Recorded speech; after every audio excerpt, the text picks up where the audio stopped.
Hello, I'm Steve, and thank you for visiting the Patio Heat channel, where we provide visual concepts of infrared heating as well as tips for ideal patio comfort. Check out our patioheat.com website for sales and more information. Please tap that like button if you find this video useful, as it helps others find our channel. Now let's get heating. Alright, so what we have here is a residential application, and we have this covered patio section here. And we have this dining area as well as a reclining area. There's a TV set here. I do have I believe there's a fan here in the middle of the reclining area, as well as there's several can lights here. Now my lights here are probably oversized, but I believe they're close to the proper position of this application. Let me just turn off the ceiling here for a second. We also have some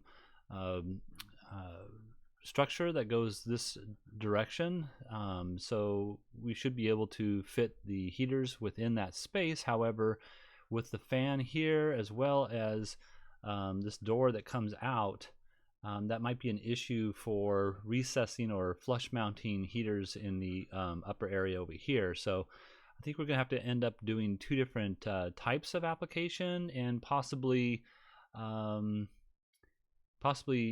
maybe thinking about removing the fan if that's actually what's going to be in place there.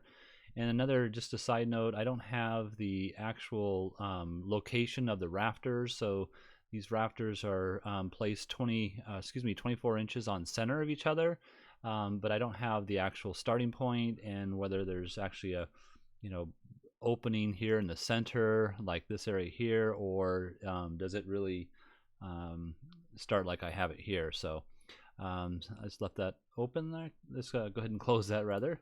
So there's our ceiling here.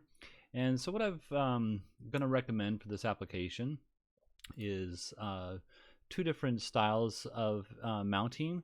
First, we have the mounted on the ceiling, or surface mounted.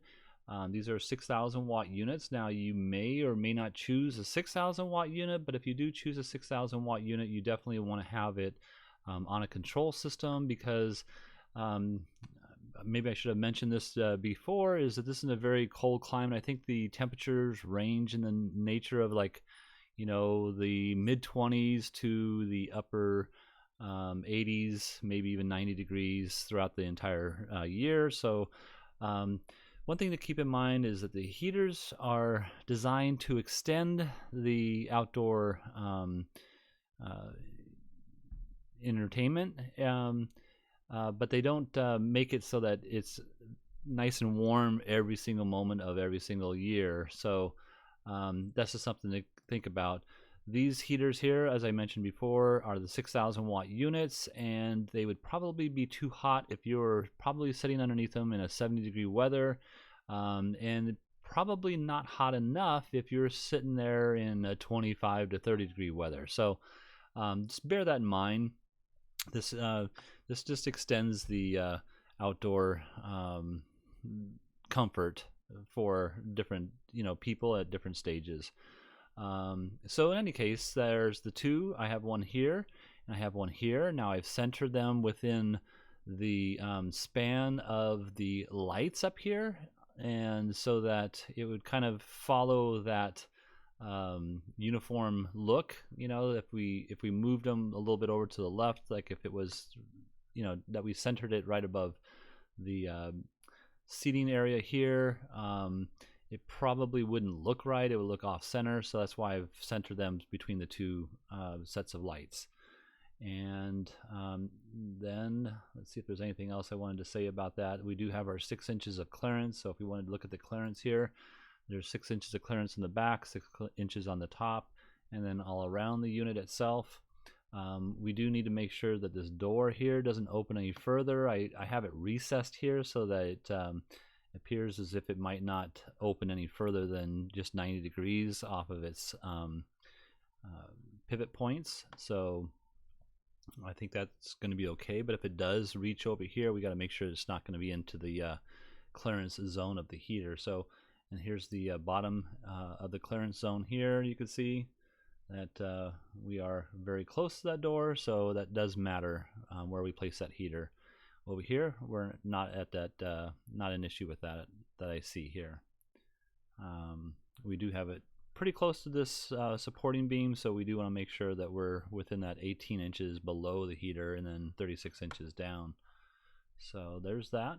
Now you can see here we have some recessed units, and so I've just centered them within the span. From, I think it's from here to here, I've centered them, and also the lighting's, you know, centered within the lighting as well. And I think that's how the lighting's going to look, but I'm not quite sure. Again, and probably oversized. So, but that's not an issue because we do have the flush mount units in here. Inside here, you can see. Let me turn off the ceiling here real quick, and you can see we have a 1-hour fire rated drywall, and then we have the flush mount kit itself, which is the frame, and then we have the unit that sits inside of all that. So you will have to build a frame structure that would surround this 1-hour fire rated drywall so that you can support it, and it needs to be in the locations that are open enough to house that whole assembly. So all right, let me close that again and turn off the clearances. You can also see with the clearances there is no interference with any combustible items that I see. All right, so let's go ahead and look at the footprint of heat.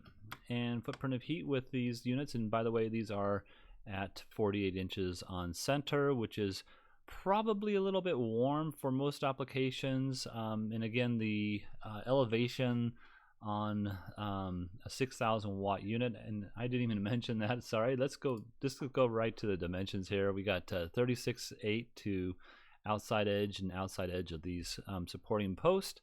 We have, I think this is 15 feet to the outside edge of the post to the structure itself. And then we have these two heights of 7.11 to the bottom edge of this post, and then 8.9 to the ceiling. And because of that 8.9, a 6,000 watt unit is probably a little bit warm. That's why I'm saying before, you do need to have a control system, because a control system would allow you to dim that down, but it also would allow you to extend your outdoor usage in those really cold times as well. So that's why I'm choosing the 6,000 watt. Normally, if it was like Southern California, then I would probably go with a 4,000 watt unit up here. But because of the colder climate, I'm trying to make it so that it would also extend that year.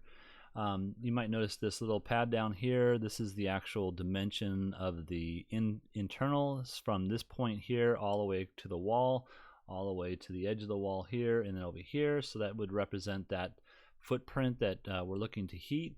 And with that, let's turn on the dimensions real quick. I have this little work up here. So there's basically, we'll just call it 500 square feet of space in here. And if you multiply that by the demand of BTUs per square foot, you'd come up with about 150,000 BTUs of heat that is needed. And if you divide that by the BTU output of the 6,000 watt Infratech heater, you're going to get a demand of 7.2 units. And obviously here we're only at 5 units.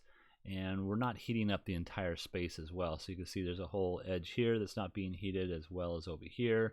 And also, you know, we're missing this area over here. So we are not heating the whole place, and there are some sections that are being missed. So just bear that in mind. These are infrared heaters, so they produce a light wave. This light wave is not visible to the human eye.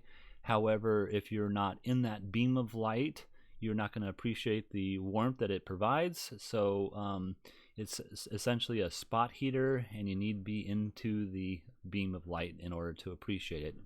And again, we're not heating up the whole entire space.